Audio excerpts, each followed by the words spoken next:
Hello, and welcome to Breaking, Building, and Belonging podcast that is a memoir, offering some thought leadership along the way. And in our last episode, we met my Pepop, a man I say that's full of chit, CHIT, curiosity, humility, intentionality, and teachability. Now, long before I sat down to write this memoir, when he was still alive. He lived to be about 101, and he died a few years ago. But pre-pandemic, he's about 98. He was still with it. He was still pretty cogent. And I thought, I think I'm going to sit down and talk with him. So I was able to actually capture his voice. And obviously, any writer is going to miss out on so many of the nuances of someone as they try to capture them with a written word. And so I'm just offering this as a bonus episode. It's my interview with my Pepop back when he was 98 years old, telling a little bit about his life and kind of a mini memoir for him, if you will. Here you go.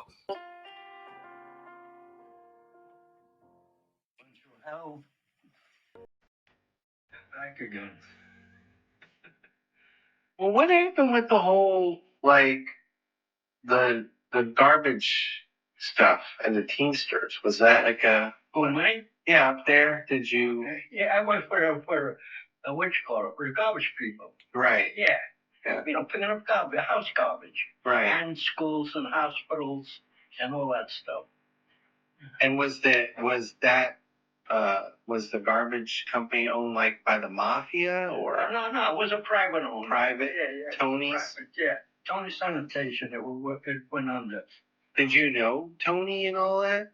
Until I got the job there. Yeah. I didn't know them before. Yeah. It was the salesman that sold us the property in Shirley. Okay. So he was buddies with the what's that? The garbage guy, with the sanitation guy. The sanitation guy. So the salesman. Yeah. Okay. That's how I got it. Huh. I stayed with them for 17 years. 17 years? Yeah. Where were you before that? Oh, I was, during Miller Beer in New York. Miller Beer in the city? In the city, yeah, while I lived in the city.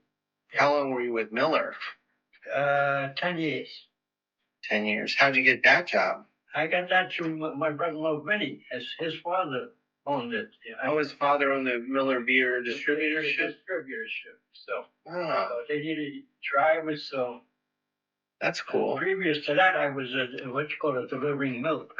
Yeah, milk. Well, you did that from a young age. Yeah. How long did you do that for? Oh, I did that since 1937 until 45. How many years was that? That's a lot of years. And when did you? And I spent 2 years in the service. So that's 8 years there. Yeah, right. And then before that, it was the Army for 2 years. Yeah. The last couple years of World War II. Right. Mm-hmm. So. And World War II ended, you got married, raising kids. How'd you meet Grandma? Through my friend. My next door neighbor, we were buddies, you know what I mean?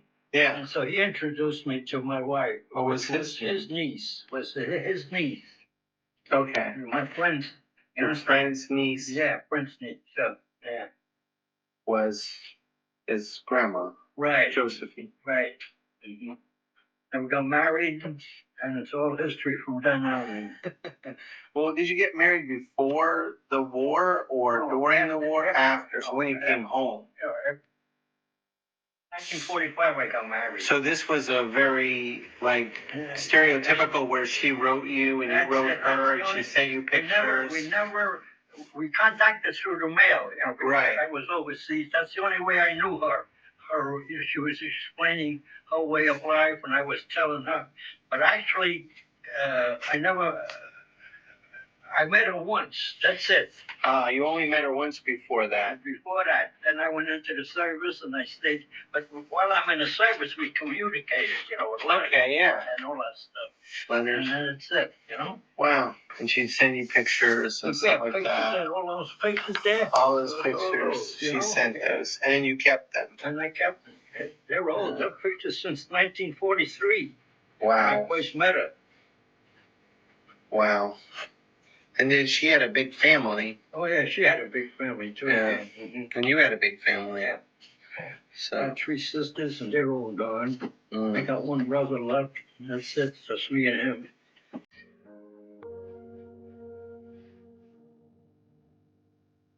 What were your sisters' names? My sister's name, one was Margaret, one was Mary, and one was Anna. Mary and Anna. My brother Anthony. And Anthony. I know Anthony. I met him a few times. Yeah. Yeah, I know I met the other ones too, but I don't remember them as much. I remember Anthony. And Anthony had a kid named Anthony. Yeah, his son. Yeah. Mm-hmm. Yeah.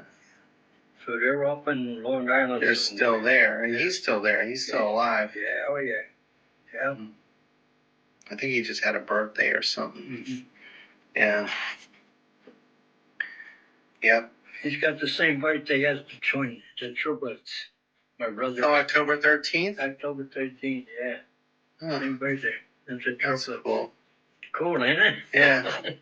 Now, what did your dad do? What did your dad do for a living? He was a shoe repair man. Okay. Did he have his own shop? But in Italy, him and his father owned a butcher shop. Oh, that's where the butcher stuff comes from. Right, yeah. Oh. And what was his name? Michael. Michael. Yeah. So that's where Uncle Michael comes from. Oh. Him after him. Michael.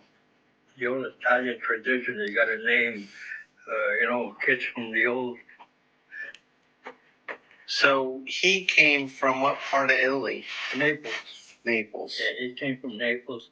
And your mom? He came here when he was a kid, a teenager, because he got involved in World War One. Oh, he was in World War One? Yeah.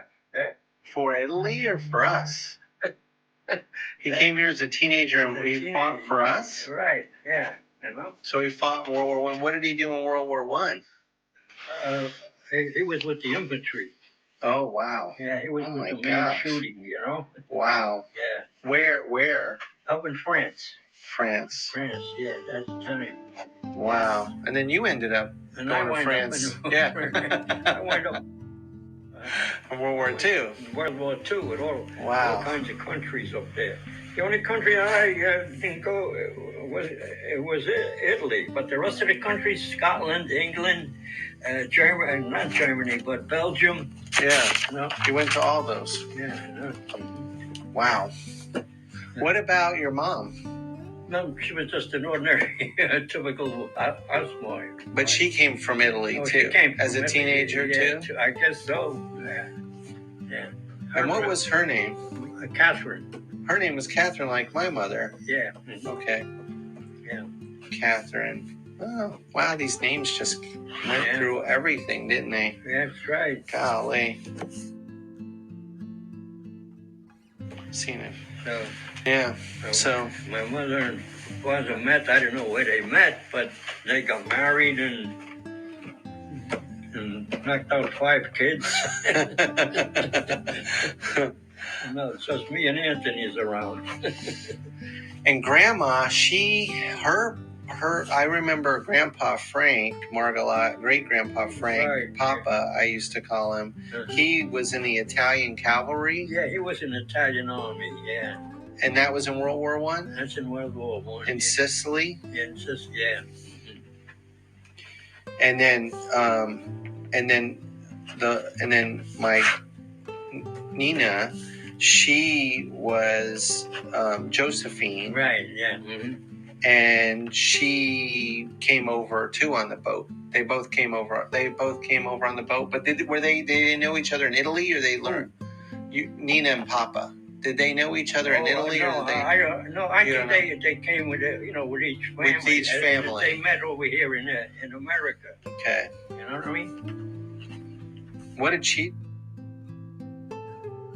what was she doing? Did she work or was she? Oh yeah, she was a dressmaker. Oh, just like Grandma. Yeah. Mm-hmm. Yeah. Okay. So your dad was a butcher, and then you learned that butcher trade, and so you still had some of that. Some of that, yeah. Yeah. And then didn't you go to butcher school though? Yeah, I did. Yeah, sure. But then they cheated the government, and the government shut down the school. You went to butcher school after World War II? After World War II, yeah. Okay, and then you ended up going to the milk? Yeah, delivering milk. No, yeah, that was my very first job in 1937. This is before the war. Oh, before the war. I was So you still had the job when you came back though from the war, the milk job. Yeah. And then you went into the butcher school. Right. And then when that didn't work out, you ended up going to Miller Beer. Right. Okay. Because the government was paying for your butcher school, but then stopped. Yeah, that's right. Yeah. Oh my gosh. Yeah. And so then you wound up. It was me and Uncle Rocky. We were Uncle Rocky. To school. How did you meet Uncle Rocky? Through the war. Oh, at the war. Yeah, because he was in the World War II. But what was he? I thought he was a fighter. I thought he was like an infantry. Infantry guy. Yeah, yeah. Mm-hmm. And how did you guys end up meeting? Through my wife, I guess. Oh, because so when you came back, you met.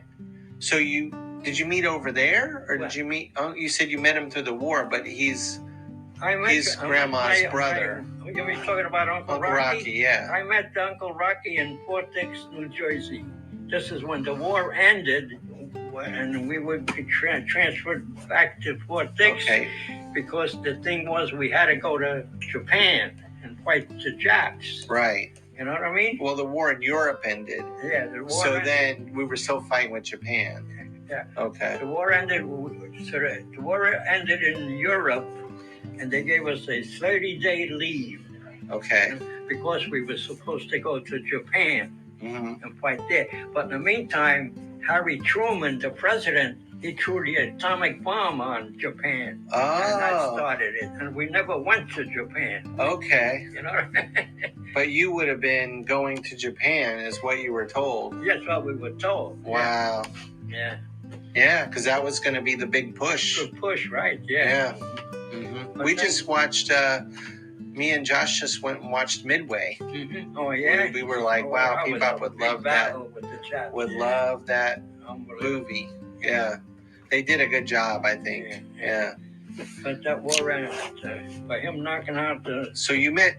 Now, did you knew he was Grandma's brother, and so you found each other? You're right. Is that you were corresponding, and she said, "My brother's going to be at Fort Dix too," and right. So then you found each other there. Yeah. Okay. Then we decided to go to. We got married. You know. Mm-hmm. He got married. I got married. I was still working with a little company at the time. Mm-hmm. And so we registered to go to butcher school.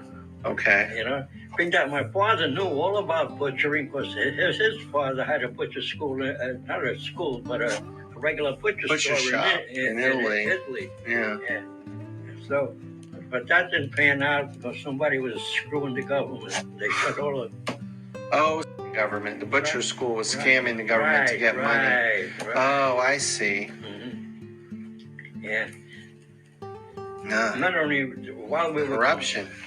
But I learned a lot about, even though about the animals. Yeah. You know, the ovine, the bovine, and the swine. Yeah. The bovine is the cow. The swine is the pig. Mm-hmm. And ovine, you said. And the ovine is the lamb. So we learned all about those three. I had to learn everything about the animal. Yeah. You know what I mean? And all that stuff. And then, after that, then you went to Miller with Uncle Vinny. Right. Who you knew because he was, Uncle Vinny is Uncle Grandma's sister's husband. Right. You got it right. And then after that, after Uncle Vinny, then you, Miller, then that's when you joined Tony Sanitation, and you moved out to Long Island. They sold the Miller Company after a while. So for a while, did you live on Long Island? When did you move out to Long Island? 1957. Well, we lived in Long Island 21 years. Okay. So before that, you were in Brooklyn. In Brooklyn, the whole time. The whole time. What kind of house did you have in Brooklyn? That was my mother-in-law's house. He had a 6-family house. Wow, a 6-family house? Yeah. That was Nina's house? Yeah. So I lived in there. My brother, I lived in there. Uncle Rocky and Paulie, the two brothers and me. We took 3 apartments, and 3 apartments she rented. It was a 6-family house. They always had money, Nina and Papa. Yeah. How did they end up getting all that money? Why did they have money? I don't understand I never understood that. My mother-in-law was working. Yeah. She was working. My wife was working, This is before we got married, And even after we got married, my wife still was working with my mother up in the Common area, up in New York. In the Garment District. Yeah. I remember going to her work one time when I was little. Mm-hmm. I remember that. Yeah. It's just like a very vague memory of all the sewing machines and Grandma and Oh, you do remember that, right? Yeah. Now, what about you with school? I remember you talking about how you were really good at math in school. And me, I never was good at math. No. I learned more about when I was delivering the milk. Uh-huh. Because I would say I bought in 2 cases of milk. Yeah. So I had to figure out the bill and how much it was, Yeah. So they paid me. Some of them they paid by checks, with the company, Yeah. But some of them paid cash. So you had to keep track of all that cash with the milk. Cash, yeah. And wasn't there a story about when you were delivering milk when you were young and you dropped ice on your... Oh, yeah, a cake of ice. Yeah. On my foot. On your foot. On the toe, yeah. How old were you? This was in 1937. Oh, so when you were new to the job. Yeah, no. Yeah. Oh, did you think you were going to get fired? When you dropped the ice on your foot? Me, like a yo-yo, what I did, though, when the cake of ice was long. You ever see a cake of ice? It's long, you know what I mean? I think so. Okay. Yeah, so, and thinner. And you got the tongs. The tongs, yeah. So what I did, the thing was tall. I wanted to get it down because I had to chop it up to put it on the milk. To keep the milk cold. What happened? Tongs, they slipped. And the tongs slipped. The ice fell right on my toe. But what I didn't do, I didn't quit. No, the thing fell on my toe, and I just drove like nothing happened. Kept working. By the day I got done, my foot was swollen. You know what I mean? Yeah. And my mother called the doctor right away. Yeah. And he said, "Man, what happened to you?" The cake of ice fell on. And he said, "You got to be kidding!" And what was happening, the toenail. Yeah.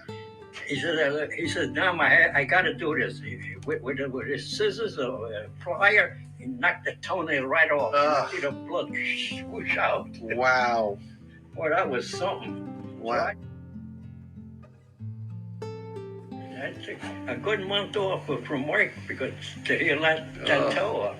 Jeez. But see, I wasn't smart enough to quit there and there. I worked all through it. In the meantime, the damn foot was pulling up. You always worked so hard for so many years. It's crazy. Since 1937. So those was my work days. Yeah. You know what I mean? Yeah. So then we're going back and forth in time. So now let's say we're at Miller and you're still delivering beer in the city and living in the apartment. What made you decide to move out to Long Island? That was it. Because when I was up in Brooklyn, I had Catherine, Michael, and Joy. I had 3 kids already. Yeah. And 1 bedroom. And we only had 3 rooms, even in 3 kids, 1 bedroom. So we decided to.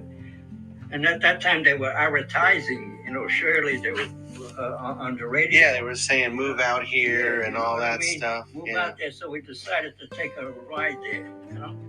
So with an acre of land, we only bought it for $200 at that. Wow. And they gave you time payments, so we used to pay $10 a month. Yeah. It says you cannot build until that land is. What year was that? That it was $10 a month. 1956 in the 50s. Yeah. 55, something like that. Yeah. We moved in 57. $10 a month. Yeah. And an acre of land in Long Island. Right. $200. Right, at that time. Unbelievable.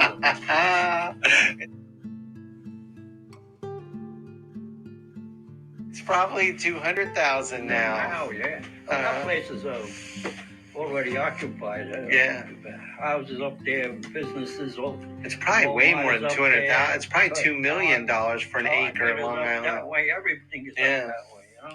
And so you liked it out there, and you used to do picnics, go for picnics out there. My thing was this. We buy the land, we build a house, we raise our kids, Mm-hmm. going to school. But the only one I went to college was Joya. Right, Aunt Joe. Yeah. Michael, no. Mm-hmm. Yeah. And so my idea was that build a house, raise the kids, get them married, bring in the grandkids, and drop dead over there. Yeah. But that didn't happen. No. Everything happened but the death.